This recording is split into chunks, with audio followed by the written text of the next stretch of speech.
Today's guest is a woman on a mission to redefine how we think about work, motherhood, and the spaces in between. Garla Glover Smith is a career coach and the co founder of Smart Moms, a boutique recruiting and coaching firm that has been connecting businesses with talented professional moms long before remote work was trending. Garla's passion is deeply personal. At just 18, she watched her mother, a single parent working three jobs, suffer a stroke at the age of 49. That moment lit a fire in Garla to challenge the unsustainable pace so many women are expected to keep. Through Smart Moms, she's helping others find meaningful, flexible work that honors both ambition and well being. She's also raising two daughters of her own, is active in national organizations like NACE and BPW, and continues to be a champion for balance, equity, and community. Garla, we are so honored to have you here. Welcome to Mama Needs a Moment. Yeah, thank you, Chrissy Cindy, for having me. I appreciate it. It's a pleasure to be here. Well, it's an honor to be speaking to you, Garla. And just in that introduction alone, I'm perked up now, and I need to know more about you, about your story, about what you're doing. So, based on what Christy just said, your journey began with a pivotal moment at just 18, where you had watched your mom suffer a stroke after years of overwork and sacrifice. How did that moment shape your understanding of what true work life balance looks like? And how does it continue to guide your mission today? Yeah, it was a pivotal moment for me. My mom worked three jobs. She was a single parent, and while my dad was around and providing financial support, you can imagine sh- she owned a house. She had these two kids, trying to keep them in school, private school. So there was a real need to make money. But at the time, you're right, there were no remote jobs to give her that flexibility. And so when she had the stroke, I don't know that I recognized that it was a result of all that hard work she was doing. But I was aware that she had been grinding and struggling as a lot of women do just to keep things afloat. And so when I recognized finally late in life that that was the cause, oh, things started opening up for me. I can tell you there was one other pivotal moment for me, which was after I went through school, I got my degrees. I went to work.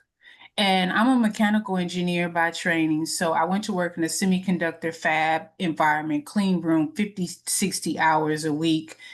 And I realized as I was building these things, my priority was not about what I was building, it was about who I was building with.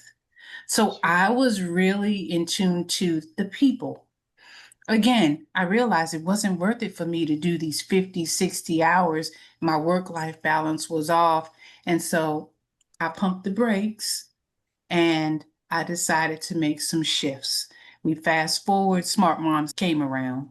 I created Smart Moms with that vision in mind based on my mom's experience, the work I had had at the semiconductor fab equipment place, and I realized I can't do it. I need to be available to my children. So I had worked, had a couple of babies, and it was at that pivotal moment where I thought, I'm going to go back to work and do the same old thing, or I'm going to make a shift. And that's how we came about with Smart Moms. My partner or founder, Michelle Yannick, shout out to her. She was another stay-at-home mom at the time. We met in church, and we both realized that we had these professional backgrounds, but we needed to do more than just be at home. And so that's how Smart Moms came about. Our mission has always been to create opportunities and resources so women can find their own work life balance. And we have been able to do that for what, 22 years in different That's forms. fascinating. I love it. I love it so much, Garla. I was hoping that you could clarify for me whether your mom survived the stroke. She If did. she She did, did. okay. She actually survived the stroke. She had to go into early retirement about let's see, she went into early retirement when I was working on my master's. So probably about 5 or 6 years later, she went into early retirement. But my mom lived till she was in her 80s. She just recently passed away right around in 2020. And so she was always my example of how we balance, how we need to rest, how we need to slow down. And hopefully it doesn't require a stroke or a significant health issue for us to recognize that we need to slow down. We need to be in touch with our bodies, our minds, what we need real time, right? Before something catastrophic happens. And I think we're in a day and age now where there is lots of remote work. There are lots of flexible schedules. There are lots of employers that are providing good work opportunities, and we don't have to do what our parents did or our moms did back in the day. There are more opportunities for women to balance. And we might do some things in this season of our life, knowing that as our children get older or our responsibilities change, we can do different things. We don't have to try and do it all at once. And I think their employers and our working landscape now looks so different that that is possible. Yeah, that's such a powerful point. I think we have this message in our head that we have to do it all and be it all. And I think you're right. There are stages to life, and there are times where it needs to ebb and flow a bit, and something needs to take center stage, which means naturally something else will have to take backstage or be That's put right. on the back burner. You got it. You got it. Yeah. Smart Moms was ahead of its time, prioritizing remote work and tapping into the immense talent of educated moms long before it became mainstream. What were some of the biggest challenges you faced in those early days? And I'm thinking of this from two sides, convincing both employers and Yeah. moms that this model could work. It's a good question, and it stumped me because we've been in business for 22 years and our model has changed, right, over the years. When we first started, we were a true staffing company. We found moms, put them on jobs for anywhere from 2 hours a week all the way to 30 hours a week. Some were working remote, some were working in the office space, all kind of different professions. And the one thing that I found consistently with some employers, but not all, was they needed some conversation around moms and their commitment, their commitment to the company, their commitment to the organization. And I would share with them, these moms are on fire to contribute. They have these things going on at home with their children, their significant other, but they have invested in themselves, education and professional experience, and they want to keep that going in some fashion. So you don't have to worry about this commitment issue, but that was always a conversation that Michelle and I had to have. We would speak in publications, we would, be on panel discussions, we were interviewed by many staffing magazines just to speak about that point because that was a perception that employers had about moms, and it wasn't true. And, we have thousands of women that we put to work who have stayed on jobs for 5+ years. That speaks to the level of commitment, right? I guess the other piece, that the flip side of that on the mom side, is in the event when moms sometimes have a break, they may not keep up with technology as well. Whether it is, if you were a bookkeeper and you manage the books using Peachtree in your nonprofit organization, but now QuickBooks is the software and most of our employers are moving to that. How do you shift your bookkeeping and accounting skills to use that particular technology? So I was always, when I was screening moms, trying to understand what their skill set was, where their expertise was, and then putting on my coaching hat and helping them get plugged into resources where they could get those skills that match that time what was going on and what the software was being used, or that employer or that industry. And I think many moms have that continuous learning spirit and mindset of, okay, just help me figure out what I need and where to get it, and I'll do it. Right. And I saw that so many times. It really was a match made in heaven, because there were employers out there who just wanted to work with moms. They understood the value that moms and women bring to a workplace from a cultural perspective, from an idea perspective, from a follow through perspective, and they will hire them readily. But on occasion, we would encounter employers where they reached out to inquire, but that was their concern. And we could give them countless stories of women who had been in work engagements for years and the employers were successful. So many testimonials that very quickly they became fans of Smart Moms.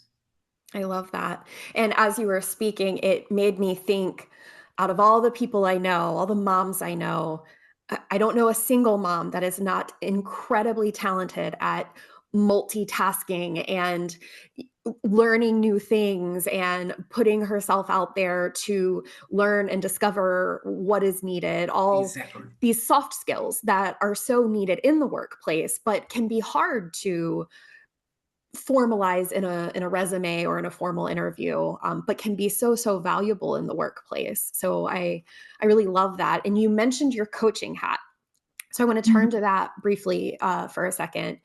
You have a course that you created, Uncover Your Career Potential, where Yeah, you guide moms through things like self-assessments, resume building, and networking. A big one, but not a much beloved one by a lot of people, myself that's right. included. From your experience, what are the most important pieces of career readiness that women often overlook? And what shifts can they make to feel more confident and prepared when re-entering or pivoting back into the workforce? Yeah, good question. So let me just start out by just saying I think the most important piece in this process is for a woman to understand her values, what's most important to her, understand her passion, her interests, what are the skills that she has. She needs to have that self awareness about herself. And after working with hundreds of women, I finally decided to create what we call the fluid career model, which is basically this key piece of the puzzle, the first piece of the puzzle that allows and supports women as they're doing this discovery about themselves. What's most important to me? What are the top skills that I have that I love doing? What interest areas? Is it nonprofit? Is it manufacturing? What is that piece like? And then once we figure that out, then where does all of that fit in the industry or wherever you want to go work? That helps identify the career readiness part of, okay, what do I need? What do I need to actually create this opportunity in this particular place that I know is going to satisfy me? And I guess the biggest piece, I think, career readiness, in addition to understanding who you are and your self knowledge, is what's the technology part? Because this world is moving so fast, right? With AI taking over jobs, with AI taking over parts of jobs, with AI being used to help you be more efficient, more effective. How do you use the technology part in your work, whatever it is you decide to do, right? I think that is a big piece of your career readiness plan. Once you figure all of that out, right? So you got this kind of like, okay, who am I? Let's dig deeper. That's part of the model. And then my work tribe, where do I fit? What's the technology and the skills that I need? Then we figure out how to implement that piece. And that might look like, what are the credentials that I need? What's the resume, the cover letter? What's the networking support group that I need? How am I going to stay engaged and inspired while I go through getting in this field?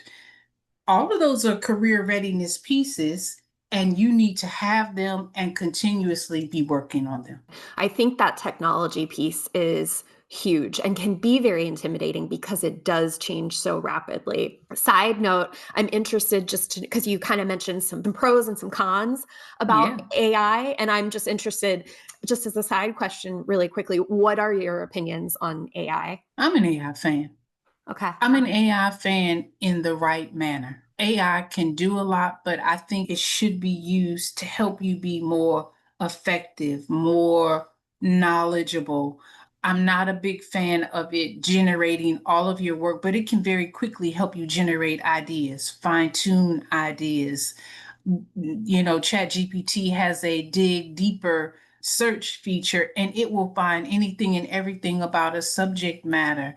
So I'm a fan of AI, and I think it is important that every person know how to use it in an ethical manner, right? Don't allow it to misrepresent you, which it will do, right? Because AI will tell lies and it picks information from other people's stuff and it filter it in. I always ask AI to provide the resources and the links when it's providing me something, and I click them and I read.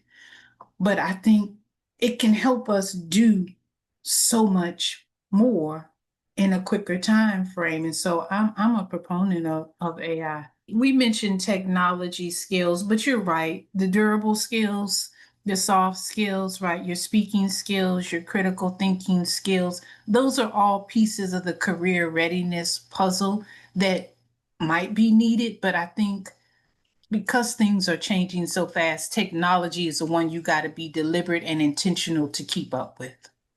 Very true. Very, very true.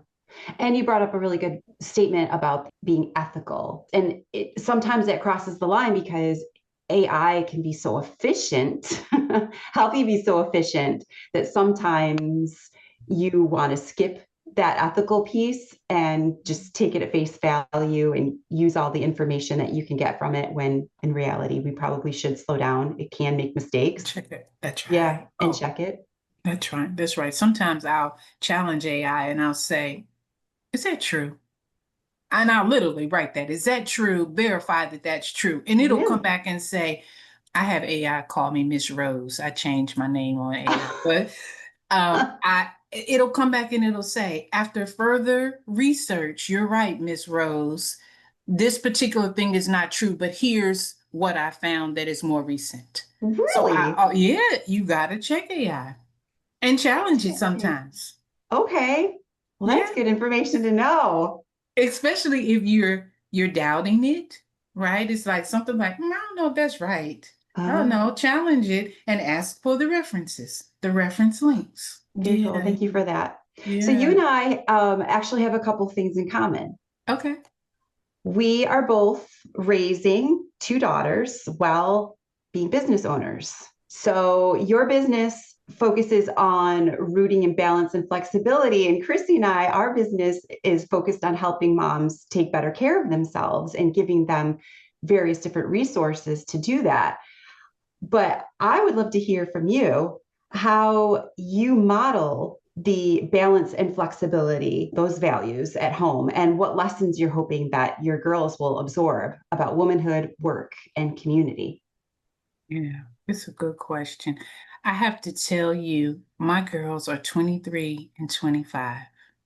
And I feel like to a degree I made it, right? In the sense that they are They're out of the house, are they? they're out of that and they're doing well. Sure, sure. We're really doing well. I feel like to a degree I can rest.